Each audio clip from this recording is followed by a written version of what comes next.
Training an older dog is exactly the same as training a younger puppy.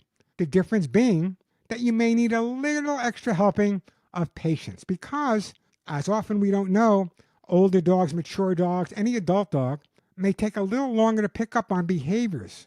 Very often, the longer they've spent with bad habits, which many strays do or many rescues do, the more ingrained they are. But don't worry, it can all be resolved. It just means that when you adopt an older dog and you bring him home, he's in a shelter, maybe, or he's stray on the street. In a shelter, there are hundreds of other dogs barking and people yelling and a lot of noise and a lot of tension. Give the dog the opportunity to decompress a little bit. The good news, and the really good news, is that he's perfectly capable of learning just about anything you want him to. Good potty behavior, obeying basic commands, and having nice manners are the most important part at first. Let me share a few things with you.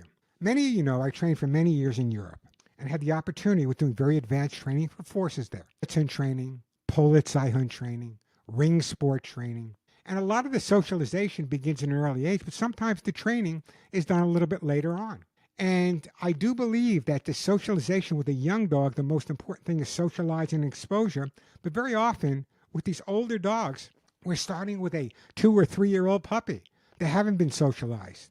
They don't know what positive reinforcement is. Maybe they were trained in a negative way. So that's why it's important for you to be able to sit down and read the dog. And if you don't understand, if you're confused, knock on wood, there are some really good behaviorists and trainers out there. You can ask people at the dog park for advice. You can ask your vet for advice. But let me caution you on advice, okay? Advice comes in good and bad. And if it sounds stupid to you and it sounds abusive to you, chances it is. So here's what I want you to do.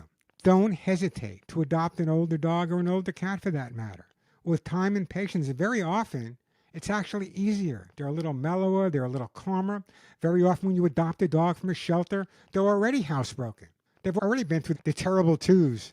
So I'm always an advocate, and I always adopt. I've adopted dogs as old as 13, 14 years old. But if you're adopting an older dog, don't fret. Don't just say, I don't want to adopt an older dog because he's going to come with baggage. He's going to come with problems. Anyone that you speak to involved with rescue, anyone you speak to when it comes to humane work, will tell you when you adopt a dog or rescue a dog or an older cat and you bring them into your home, spend some time with them, socialize, expose, bring them up properly. And when you do, it'll make all the difference in the world. I promise you.